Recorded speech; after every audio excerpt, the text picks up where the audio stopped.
school. This happened not even a month ago. I'm a senior in high school and I've lived in Nevada my whole life. There's not a whole lot to do here. But one thing my friends and I have always been into is urban exploring. We'd look for abandoned buildings, old service tunnels, dead malls, anything that felt forgotten. We'd climb through broken fences, take pictures, sometimes sneak up to the roofs or down into basements. It wasn't about breaking stuff or doing anything illegal. It was just about the vibe. The only guy in our group who always found the weirdest places was Charles. He was kind of the quiet, mysterious type. He'd show up with locations none of us had heard of. Half the time, I didn't even ask how he found them. One day, he sent us a screenshot from some sketchy Instagram account. Low follower account, blurry photos, all kinds of creepy comments under the post. The caption on the post in question just said something like, "Dozens of abandoned mine shafts in the Mojave Desert if you know where to look." According to Charles, he had been in contact with the account, and whoever was running it had given him some areas to check out. That's all Charles needed. He was instantly obsessed with the idea. So that Saturday, it was me, Charles, and our other friend James. I had a Wrangler that was perfect for off-road desert driving, so we took that. We didn't have a specific address or anything, just a general area and a pin drop somewhere in the middle of the Mojave. The spot Charles had marked was way off in the desert, like really far from anything. We turned off the main road almost half an hour earlier, and the dirt path we were on barely looked like a road anymore. We drove around for what felt like forever. No signs, no structures, no landmarks, just endless nothing. I kept checking my phone even though I knew we didn't have service. James was in the back, getting more and more irritated. He started telling Charles this whole thing was a waste of time and that he had been scammed by some troll account. Charles insisted that we keep looking, so we did. He's always been stubborn with navigation, so I figured I'd indulge him a little while longer. Eventually, just as we were about to call it quits, James pointed out something off to the right. At first, it looked like just more rock and sand, but as we got closer, we saw it. This half-collapsed wooden structure built into the side of a slope.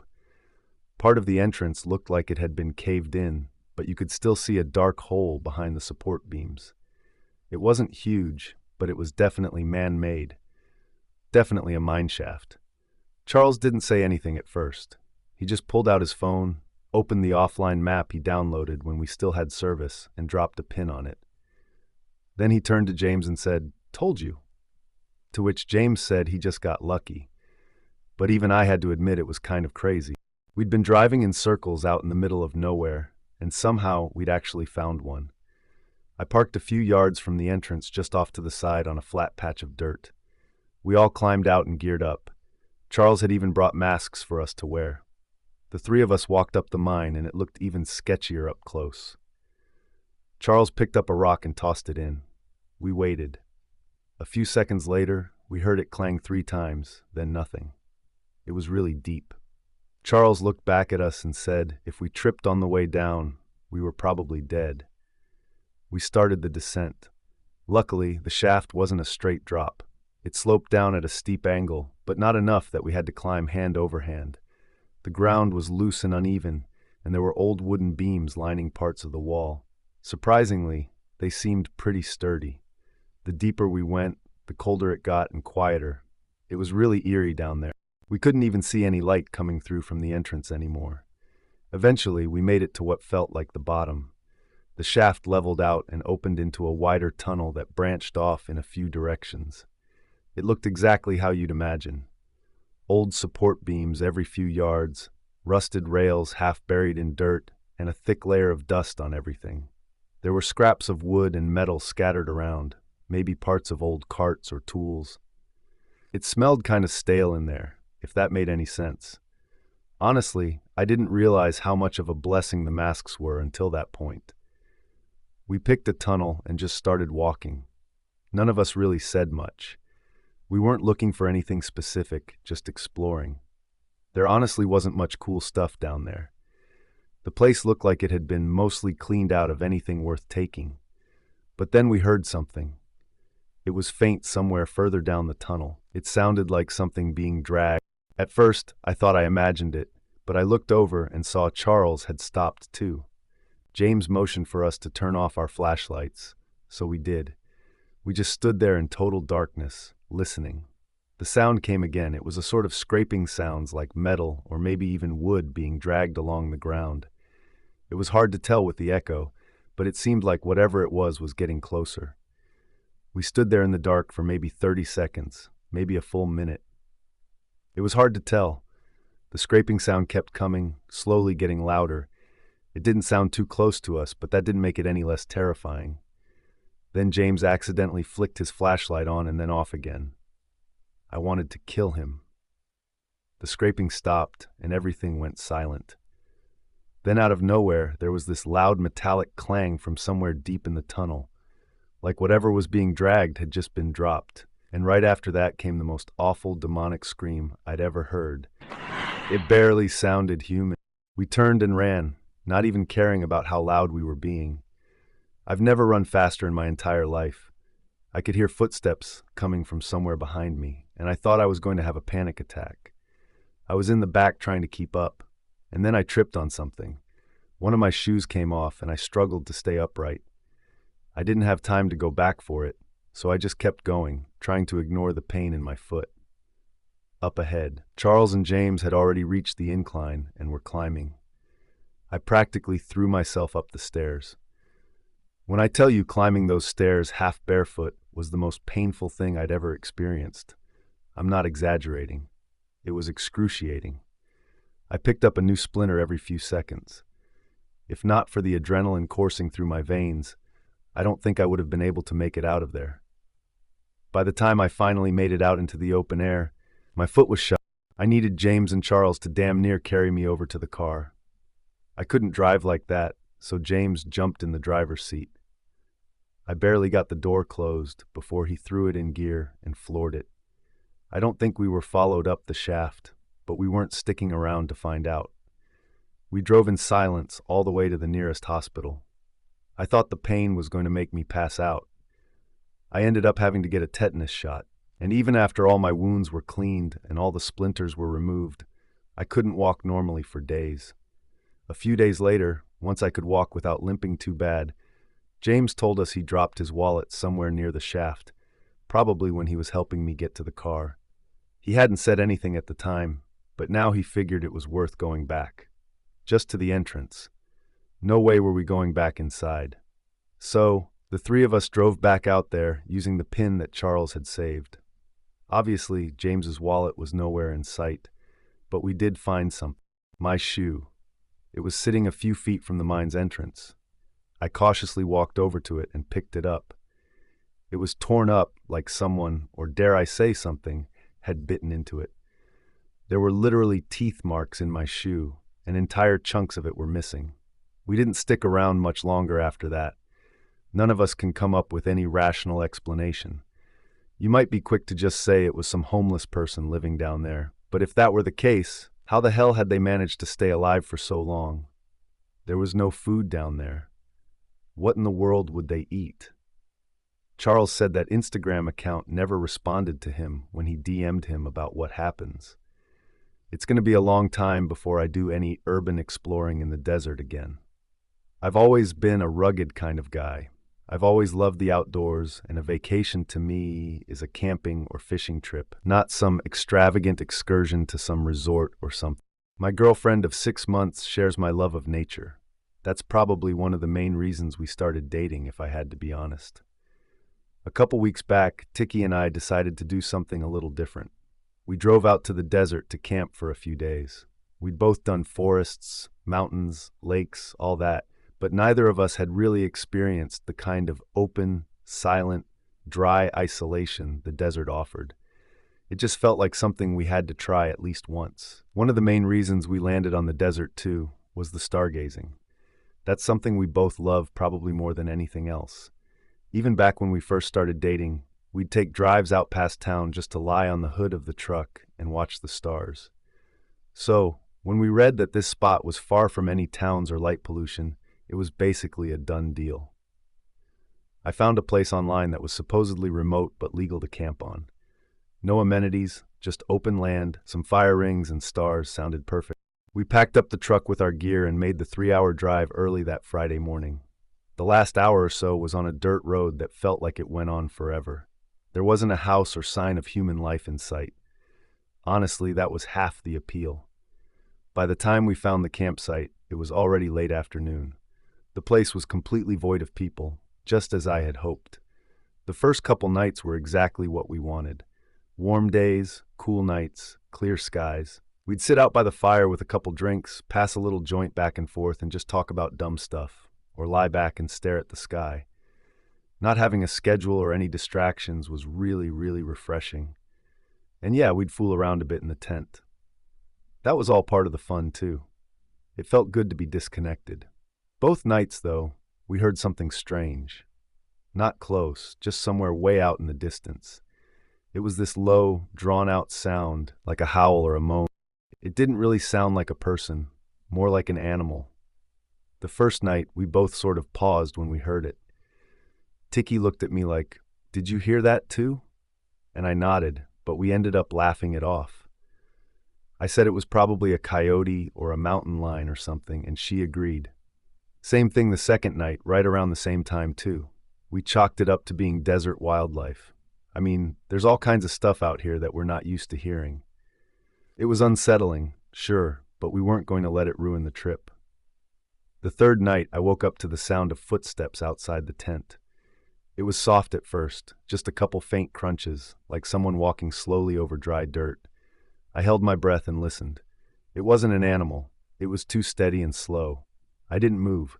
I wanted to grab the flashlight, wake Tiki up and say something, but I couldn't. I was frozen. My heart was pounding, and every muscle in my body felt locked. The steps didn't go around the tent. They just stopped a few feet away. And for a long time, there was nothing but silence. I stared at the ceiling of the tent, barely blinking, waiting to hear something else. But whoever or whatever it was didn't make another sound. I waited there for God knows how long, praying they'd walk away. But then, out of nowhere, I heard a flick. That sharp, unmistakable sound of a lighter. A small orange glow appeared through the fabric of the tent, maybe waist height, a few feet off to the side. Whoever was out there held the flame steady for a few seconds, then started waving it around slowly. I didn't move. I just stared at it, trying not to make a sound. And then the flame got bigger. Way bigger. It went from a flicker to a glow, like they'd lit something. A torch, maybe. Then, without warning, the person dropped whatever they were holding. I heard it hit the dirt with a dull thump, and a second later, the side of the tent lit up. The heat came fast, way faster than I expected, and within seconds, the fire started spreading. That's what finally snapped me out of my haze. I woke Tiki up, and she immediately realized what was happening. We scrambled. No time to think. We started tossing our stuff out of the tent and onto the dirt. I'm not even sure we got everything. We sprinted out of the tent while the fire spread.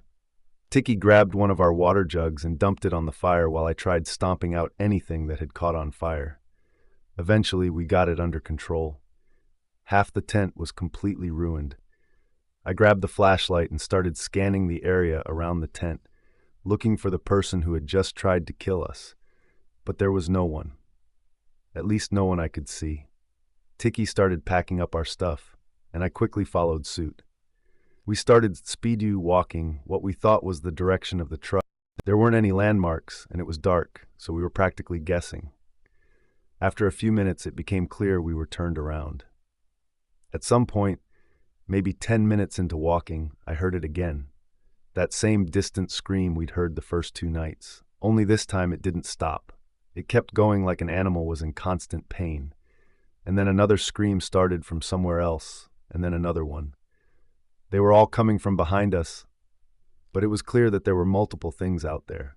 I didn't say anything. I just grabbed Tiki's arm and started moving faster. By some miracle, we actually found the truck. We practically threw all of our stuff into it, and I drove off as fast as I could. I couldn't go too fast, though. The road was rough, and without any light besides my high beams, it felt like every dip and bend could flip us. After what felt like forever, we finally hit a main road. I didn't stop speeding until I saw other cars again. Tiki was holding it together, but I could tell she wanted to cry, and I was doing a really bad job of consoling her.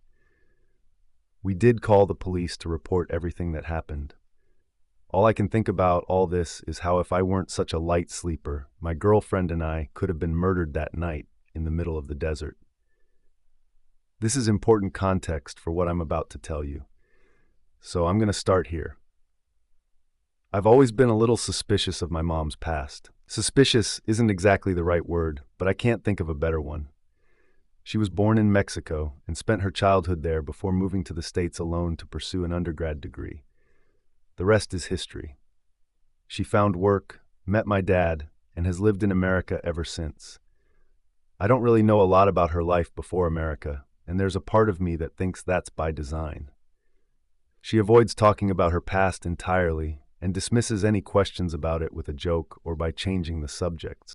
Growing up, my dad always told me that it was because she had some childhood trauma that was better left undiscussed, and I believed that for the longest time. I mean, why wouldn't I? But as I grew older, I started getting more and more curious and would often marvel at how skilled my mom was at dodging those kinds of questions at family gatherings and whatnot. Here's what I do know. She lived in a border town somewhere in northern Mexico along the Texas border. It doesn't have the best reputation being a border town and all.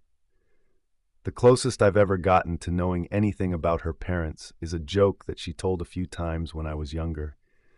She would laugh that her dad's side of the family were the politicians and her mom's side were the crooks, but she was never able to tell which was which. I never read into it as anything beyond a cynical political joke.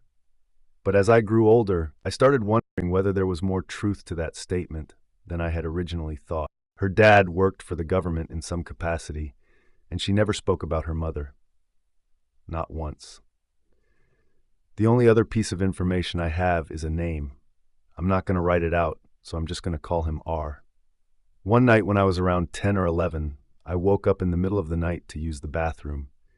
As I was walking past our living room, I heard my mom speaking in a quiet voice. I didn't understand Spanish, but she repeated R's name multiple times, the way someone talking about someone would, as opposed to someone speaking directly to someone. All the lights in there were off, so I couldn't actually see her, but I could hear her. Even though I knew it was just Mom, my young self was still a little scared of the dark, so I instinctively flipped the light switch on. She didn't scream or even react to the light. It was like she was anticipating that I'd be there. Instead, she immediately hung up the phone and glared at me with a look I had never seen from her. She told me to go back to bed, and I did. And that's it. That's basically all I know about my mother's past. A joke, her dad's very vague occupation, and the name R. What I'm about to tell you happened almost a year ago to date, and it's been on my mind a lot recently. I'm from Arizona, lived there my whole life. I was a year removed from graduating college, and I was driving through the desert on my way to meet up with one of my old college friends. It was a really long drive on talking road trip hours, and I was tired of listening to music. I'm not a podcast guy, so I was low-key cycling through my contacts, calling up all my friends and whatever girls I happened to be talking to. Eventually, I decided to call my mom. We're both really into soccer, so we were talking about the upcoming Champions League fixtures and how exciting the matchups were.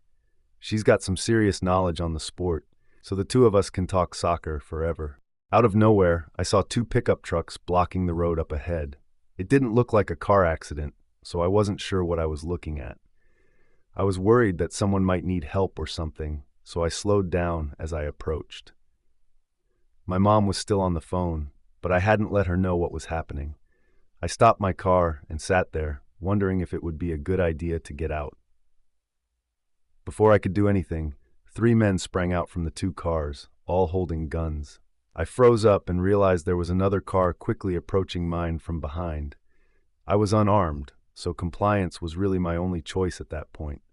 One of the men tapped his gun on my door, motioning for me to get out. The other 2 stood a little further back. I put my hands up and slowly got out of my car.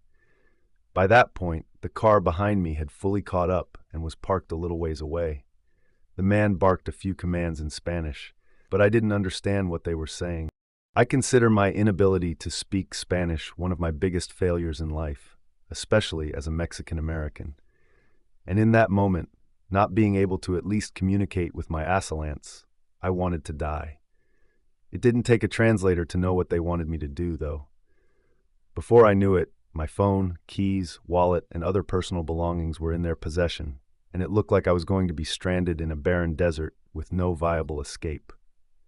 One of the men got into my truck, and that's when things took a turn. I realized I hadn't hung up the phone with my mom, and since my truck was still running, she was still on the line. I watched through my driver's side window as the man reached his finger toward the screen as if to hang up only to pull it back like he had changed his mind. I kept watching, and it seemed like he was listening. I instantly connected the dots. My mom must have been speaking to him. Eventually, I saw his lips start moving and realized they were having a full-on conversation in there. I obviously couldn't hear anything because the windows and doors were closed, but I knew they were speaking Spanish. I swear in my life, I'm 90% sure he repeated R's name a few times, like my mom had said it, and he was making sure he heard it correctly.